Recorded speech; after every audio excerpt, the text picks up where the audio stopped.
Yeah, Invasion of the Body Snatchers, Pod People the movie. Tanner, kick us off here. What the fuck is going on with this film?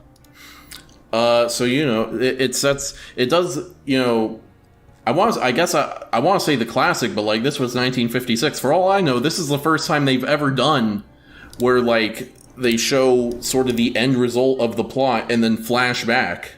You know? Because like nowadays that's a fairly common trope. Yeah. But maybe like in terms of like film, but I know that's a fairly common like storytelling trope in general, so I'm sure it's been done many times prior to that. Well, no, I mean, yeah, obviously, I mean in film, okay. Dumbass. We don't read books. What? Tanner, you're saying that after we promised we'd already be starting Guapish at the book club? Now, hold on a second. Ain't no way you guys are... Dylan doesn't want to read. Yeah, I don't want to read your guys' books.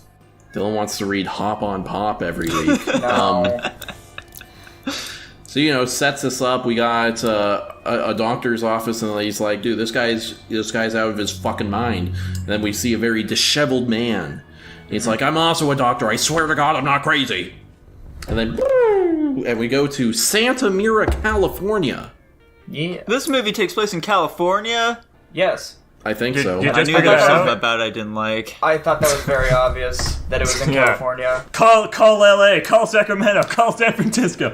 Oh yeah. Yeah. Well, that aside especially from that, tips it off. The geography of the terrain. Yeah, them fucking running around the desert. Yeah. I thought this was in Arkansas, bro. What? For sure. Arkansas does look a lot like California. To be completely fair, though, the fact that it was like a flashback movie, I completely forgot about that until we made it to the end where they're like present day, like, so that was the story. They're like, oh, what do you think? And they're like, oh, yeah, no, I honestly, I forgot too. So, same.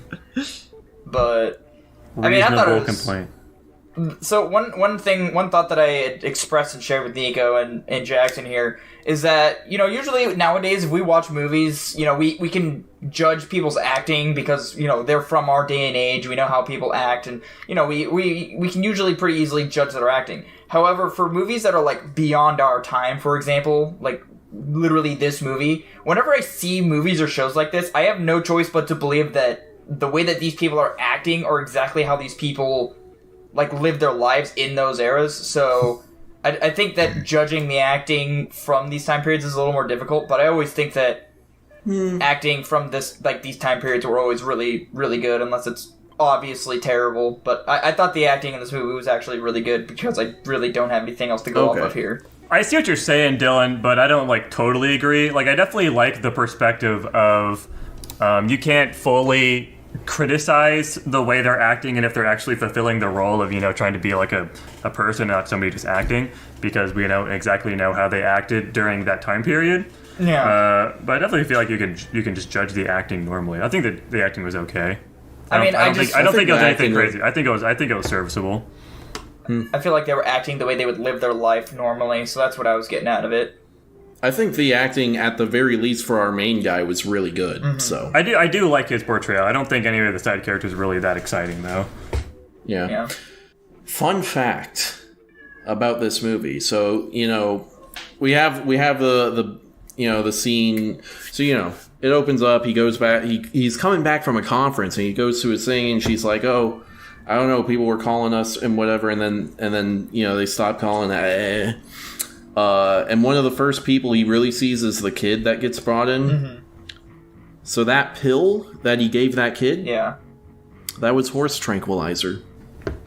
Oh. I mean, dude, how do you know that? Is that just implied in the movie? Because it was 1956. That's how they, that's what childcare was like back then. Isn't it illegal to give people horse tranquilizers? Doesn't that kill people? Nowadays, we know that, but back then? Okay. Dylan, I was making jokes the whole movie about him fucking giving people cocaine and shit throughout it, okay? It's just what they did back in those days. They were dropping acid and shit constantly. I am not obligated to believe anything you say, given how much you lie to me. Brutal. Unfortunate. We used to give fucking morphine to children. Yeah. That shit's brutal. That poor kid's IQ was cut in half on that day. Side note, what the fuck is spoon bread? We all were confused about that too. Actually, yeah. Let's find that Let me really look quick. it up right Yeah, now. I'm I about need to to say look I'm up about what to- spoon bread is. What is spoon bread? Here it is. And I need to know if that was a joke where the guy was like, "Oh no, I gotta leave." You're Spoon making bread spoon bread. is That's actually just a bread bowl. it's This corn- is just it's cornbread. Oh. This is just. It's just cornbread. I need Yeah, to have there some you go. fucking I mean, cornbread. I hey, love cornbread. I'm gonna make some Cornbread's tonight. pretty fucking good. Not gonna lie, I love cornbread. Cornbread's I love delicious. cornbread. So it's just like.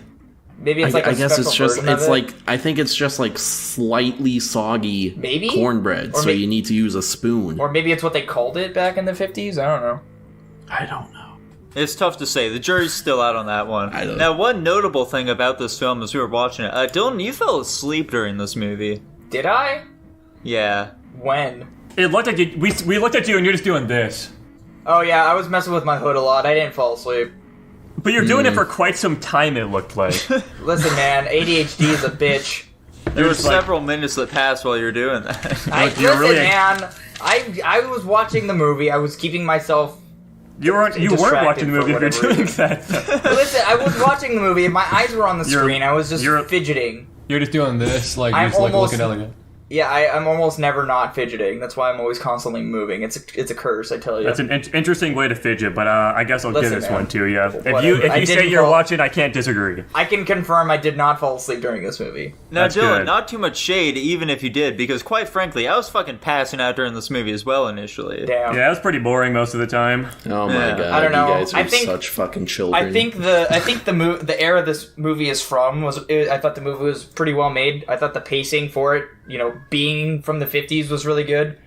They didn't really have too much to work with. Like, we could sit here and criticize like the fucking green screen or whatever the fuck they used back in the 50s. Like they're obviously traveling a lot faster according to the background than what they probably actually were in the car.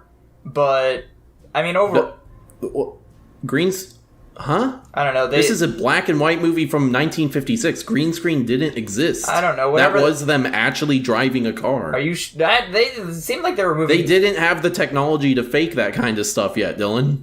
I don't know. Why does it look looked- so awful It then? looked really off. Okay, fucking Nico and I have also seen Lolita, which is a movie from this era as well. It's like some black and white old movie, and that movie had very similar car scenes like that, where it looks fake as fuck. I don't know if there's green screening, like keyframing bullshit, but like maybe there's like Yeah. some fucking slide thing they're What doing. would they do? I don't know. I'm trying They to had like the hypothesize. things on man. rollers or whatever. Yeah, That had the moving maybe. backgrounds. It doesn't look real at all though. No. Yeah, I'm definitely with them on this, Tanner. I don't think they were actually driving these cars, because Well, it's otherwise, like- how would they be fucking filming them that whole time? Yeah. Also, like I They just understand have that a camera cars from in the back then car. aren't They like have a the camera in the greatest, car back in 1950 when cameras were fucking massive. and, Yeah, sure. and also weren't wireless. Yeah. Why does it need to be wireless? If they're Anyway. fucking driving, how are they gonna do that? Literally, you just have a car where like part of it is cut off, They replaced the and hood so with it's a like big an old open camera. space. Yeah. I don't know, I'm Anyway, with them on this one, Tanner. Okay. aside from criticizing the technology on which we know nothing about, I just thought that the general. I have no clue where I was going with this thought. I lost my train of thought. Somebody else go. I thought that this movie does a great job of doing what it's supposed to be doing, which is building tension. I disagree. We It wasn't intense at all. I disagree with you. Honestly, I think the it- only intense scene for me was when they were in the cave. Hold on. and they're running I'm not over saying him. intensity. I'm saying tension, suspense, the mystery. I still disagree.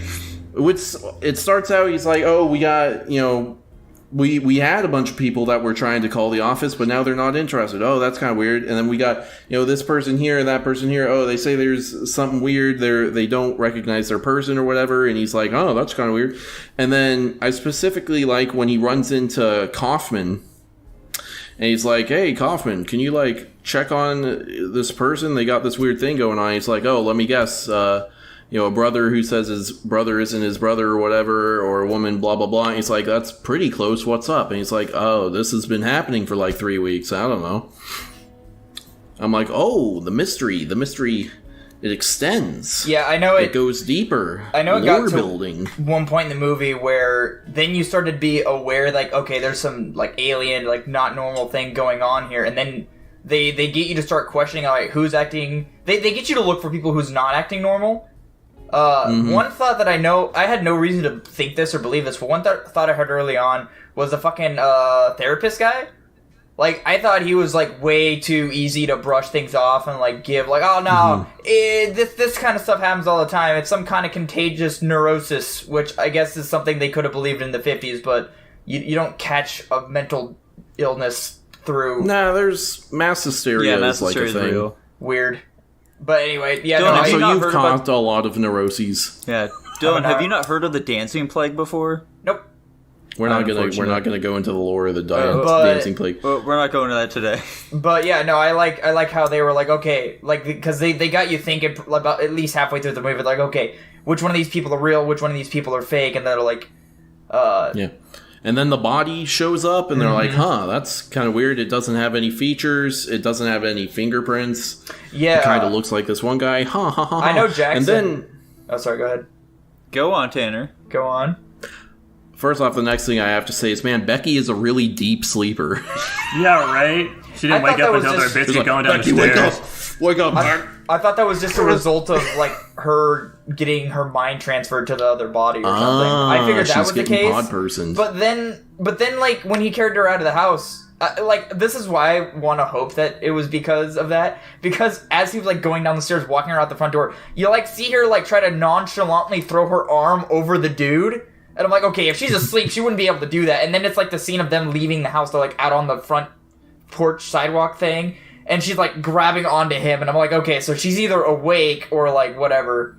But that was a mistake, okay? Don't worry about it. Speaking of which... That was just my funny little observation before I get to the real thing that I kind of like.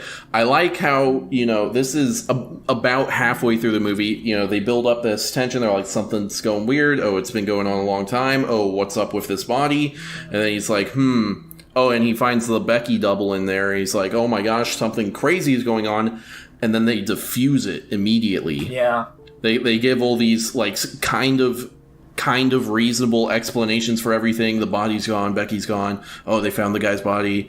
Oh, you didn't see Becky, it was a pile of blankets or whatever the fuck. I kind of like that, because it's like you're turning the heat up. Oh my gosh, it's so hot, and then you go back down to simmering, and you're like, oh, you gotta hold off again. Mm-hmm. I know at one point Jackson, and this was probably answered with, like, the whole Becky scene too, but I know Jackson at one point was like, where the fuck did they find this body? Like, was it just sitting on the pool table, or, like, where the hell? That's what I was asking that too. Where did the guy's body come from? Yeah. Which, you know, given... I have no idea. Given the circumstances we've seen, you know, later on in the movie, it makes sense it can be found fucking anywhere. Yeah, but, like, why plant it in such an obvious spot? Like, they hard through doing that. Yeah. I assume the guy must have just found it somewhere in his house, and then he dragged it up to the pool table. That's what I'm thinking. Probably. Mm-hmm. One thing that I had a gripe with, because if we're just going on, like, weird quote-unquote mistakes that they made throughout the movie, I'm going to jump to the end here. It's when they're, like, chilling in the cave, and they're, like, trying not to fall asleep. And so he, like, fucking carries her, because she's like, oh, I don't think I can go on much longer. And then he drops her. He's like, oh, we have to stay awake. She's like, oh, we can't go on without sleep. And then she falls asleep for, like, 2 seconds, and then opens her eyes, and she's like, oh, I'm one of them now. I'm like, so what the fuck was the point of her we don't know exactly how long he was gone when he was going and checking out the farm, to be fair, but it probably wasn't that long. No, because she fell asleep after they both fell in, like, that mud puddle or whatever. No. She fell asleep when he was gone. Did she? Because she was awake when she found him. Or when he found her. No, when he left the cave and looked at the pod farm, she had fallen asleep in there. When he comes back into the cave, it's not her that he runs into. Yeah, it's a pod version of her. Is it? Because she's still acting like her normal self. Well, yeah, the pod people pretend to be the real people. Well, no, that's not that's not all how it's played throughout the entire thing. I'm with Dylan on this one. When he comes back, she's still pretending to be shut the fuck up. And then he kisses her. He kisses her. This is how it goes. He fucking comes back. He's talking to her. She's like, I'm fucking sleepy. We need to sleep. He fucking picks her up. They leave. Then they fall down. And she's like, oh, I'm so tired. She closes her eyes for like a fucking second. Then she jolts them back open. She's like, you need to fucking stop this. You need to just fall asleep already or whatever. That's how it fucking plays out. When does that happen in relation to the kiss? Because the kiss is when he realizes she's turned. Fuck if I know, What are you talking dude. about? That's when she falls asleep. You guys need to watch scene. it again. You're wrong. Okay, hold on. Listen, I don't remember a lot of things, but when I finally do remember things, I usually, I'm not too far off. She literally, he finds her in the cave. She's like, oh, I can't go on much longer. And he's like, yes, we can't. We have to stay awake. So he picks her up, walks her out of the cave, is walking her, and she's like, we can't go on without sleep. And then they fall into the mud puddle. And she's like, oh, we can't, we need to sleep. And so then he fucking kisses her, and he looks at her, and her eyes are closed, assuming she had fallen asleep for 2 to 5 seconds. Then she opens her eyes, and she's like, I am one of them now. That's how that scene goes. She opens her eyes because she realizes that he has just realized that she is a pod person, and she does not need to keep up the act anymore. Huh. Then I don't understand why that they would have played out the whole scene before, where she let him pick her up and attempt to carry her out of the cave. Because she's trying to fool him. Maybe. I guess that's literally their whole deal. I guess that's why they duplicate people. I guess that seems up to more of an interpretation than we would have initially thought, but it's an interesting observation. I would not have thought of that in the initial moment at all. Anyway, moving on. Something I kind of like. So I think the strong point of this movie is the plot.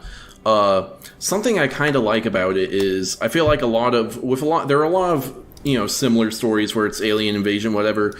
And most of the time when we get those stories, it's like the character is discovering it as it's happening or whatever. What this movie does differently that I find pretty cool is that it has already happened. Like, the entire town is pretty much replaced, as far as we can tell, by the time our protagonist starts becoming aware of anything. Yeah. So it gives this nice little... it gives a nice bit of drama where it's like, oh, I'm like totally fucked already, and there's not much I can do about it. Yeah, I figured it wasn't going to have a good ending, if you want to call it a good ending. I figured like, oh no, this movie's going to end where the body snatchers take over the town, and then the movie ends with that. But no, it's not how it ended at all. Speaking of that, I actually agree. This kind of movie should have had a bad, or at the very least, an ambiguous ending. Yeah. I think this was a bad ending, as in an ending that wasn't really. It wasn't well done. Satisfying. Well, yeah, it ends super fucking abruptly. Yeah, that as well. Yeah. I was gonna say it is probably not as ambiguous as you want it to be, but they were kind of like, they bring in the guy on like the gurney, and they're like, oh, what happened to him? He's like, oh, he got hit by a truck, like an overturned truck or whatever, and they're like, oh, and they're like. Oh, and this truck, like, spilled over, like, so the weirdest thing I've ever seen, and then everybody's like, whoa, what the fuck, what do you mean? Because they're, like, now they're making connections that they, oddly enough, probably shouldn't be making. They're like, I don't know, there's some giant seed pods or whatever. They're like, what the fuck? And they should have cut it right there. I think this would have been a great ending if he says, oh, they were like giant seed pods, cut it right there. Yeah. Instead, they go into the thing where now these guys like immediately believe the entire story, and they're calling the FBI and the military. Yeah. Blah, blah, blah, blah, blah. Yeah, Okay, I guess that was really dumb. Also, if they cut it at like, oh, they were like giant seed pods, cut right there. Yeah, it had a nice lingering shot of like the slow realization of what's going on. Yeah, and I guess I would have. Yeah. In the same vein, to flash back towards the middle of the movie where they were like at the house. Trying to check out the body doubles and everything. Are we to assume that with him trying to reach like the FBI and like multiple different branches of government, are we to assume that the pod people have already taken over those branches of government? Or are we just supposed to assume that they were legitimately busy and could not be reached? No, the pod people were in control of the operator of the phone, and she was just pretending to not be able to connect him. I forgot He literally says that. FBI, though.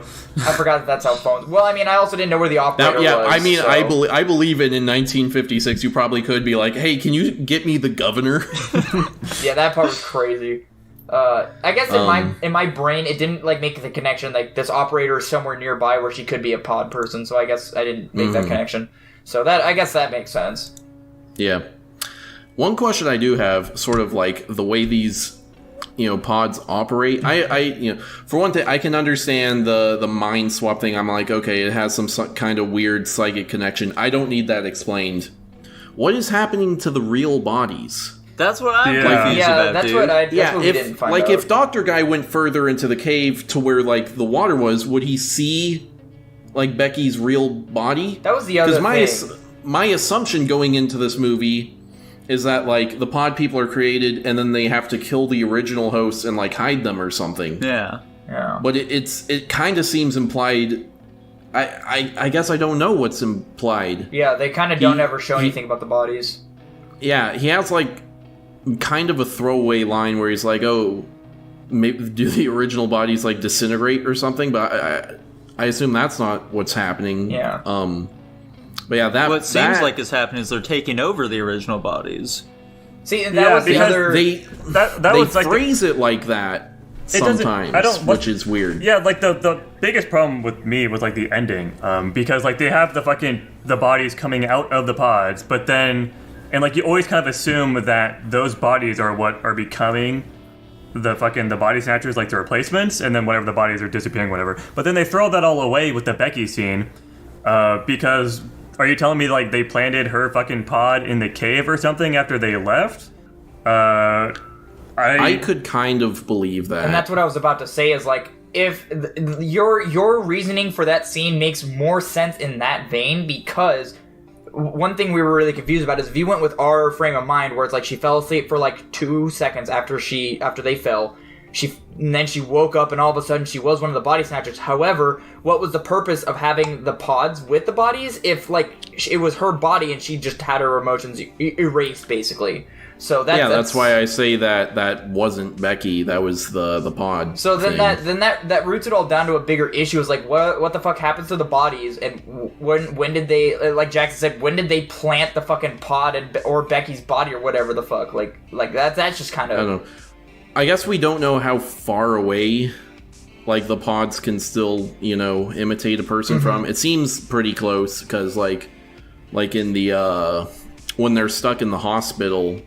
They put the pods in the next room over, but I don't know. It's probably stuff that could be explained away, but explaining it kind of seems unnecessary, even though it makes it a bit weird, but whatever. I think the pods, like, as a prop, I think the actual, like, pods themselves are pretty goofy. I thought they were always really funny. We're just, like, carrying this big-ass fucking pod with them, throwing it into the back of their trunk. I thought that was hilarious. I didn't really... Yeah, they fucking... he sees it, like, he open up his trunk, and he's like, oh, that's weird. I guess he could be checking the spare tire. That'd be a bit odd, though. Yeah, where the fuck did that guy put the pod? How did he sneak that thing in there? Some big-ass fucking... They just weren't paying attention, man. Yeah. I guess so. Yeah, I don't know. I like how he just sets them on fire. I wish they had, like, screamed or something. What do you guys think of... What do you guys think of, like, these 1956 effects on, like, the bodies emerging from the pods in the I think those are actually pretty well done. Yeah, I was surprised with how good those looked, to be completely honest. I do think it's funny how they're, like, describing some, like, normal-looking dude, saying, like, he's got, like, no features. Like, he does. He just looks like some normal dude. I guess they're using an actual person. Granted, they couldn't... Yeah. But I still think that was really funny how they're trying to, like, say that, even though it's just like some normal person. What are you fucking people talking about? We have to suspend our disbelief for that. Yeah.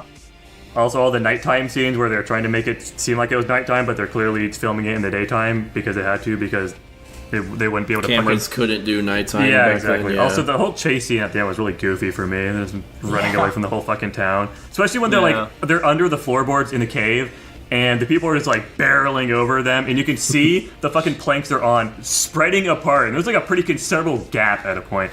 And I guess, obviously, they're not, like, looking down to see if they'd be under there. But, like, if they even, like, glance, they very clearly see somebody under those fucking... It was a pretty sizable gap. That's actually a big weakness of pod people. They can't look down. Alas, yeah, they're stuck looking at least level. Damn. But yeah, that was pretty goofy. Yeah. Well, my last little thing I have to say about this movie is based anti-commie propaganda. You love to see it. Yes, sir. But that's all the thoughts I have about this movie. Hey, yo, Becky was pretty hot, man. Yes, sir. She was good looking. I liked her clavicle. I was about to say, Jackie was particularly interested in her clavicle. Why can't girls dress like that anymore, man? What's up with that? I'm a big fan of clavicles too, to be honest. Yeah. Overall, I think the... Oh, yeah, go on, Jackson. I was going to say I'll kick off the rankings here. Okay, Let's yeah, go. go for it. I think this movie was just okay. I thought it was pretty boring most of the time. I liked the mystery of it. That was like the thing that was keeping me up the most, is me just contemplating what exactly is happening and trying to unravel the mystery myself. But honestly, most of it was pretty boring for me. They did a lot of stuff with romance, which I just didn't care about at all. The whole like romance subplot between him and Becky. So yeah, honestly, I'm just gonna give this a solid C tier. I don't really care about this movie that much. It had a goofy ending. I don't really think the latter half of it really hit that hard, but it has plenty of things that make it not a bad movie for me. I think I thought it was just okay. Nico? Yeah, I thought this movie was pretty fucking boring. I'd put on like the same tier as Labyrinth overall. I'd say like D+. God damn you. Jesus Christ. Dylan? I'm gonna give this movie an A. Okay. Why? I really enjoyed the movie. I love when Dylan like he'll only complain about a movie and then give it a high ranking, or only say good things about a movie and then give it a low ranking. I didn't complain about this movie. Okay, moving on past that, Tanner, what do you think of the movie yourself? I think this was a really solid film with a great plot and really good acting, so I give it an A+. Let's go. I'm also not a fucking Adderall addicted child like the rest of you, so I can sit and watch a movie. I don't take this Adderall. movie's only an hour and 20 minutes long, and it still felt super fucking drawn out. Yeah, you guys are out of your mind. I You think guys, you're out of your hold on. mind. I have Honestly, an this A. is a really I critically. rated it as an A. This is a really critically acclaimed movie. Actually, I was looking at the Rotten Tomato scores. It's like really fucking high. Yeah, it's literally one of the like foundations of the sci-fi genre. Honestly, I want to watch the newer one of it. That one's a little bit longer. They might explain stuff a bit more. Plus, it's probably going to be in color. I Which heard would also that probably be significantly better. I heard the 76 one is the superior version of this movie. Yeah, I also want to watch that one more because I like the concept. I think the overall concept of it is pretty cool. I don't think they executed it super well, at least from my perspective. But yeah, all of our rankings combined add it to a B, a solid B. Let's go. Okay, I can deal with that. It's not a B plus, boys. It's on the same tier. Say. It's on the same tier as Surf's Up.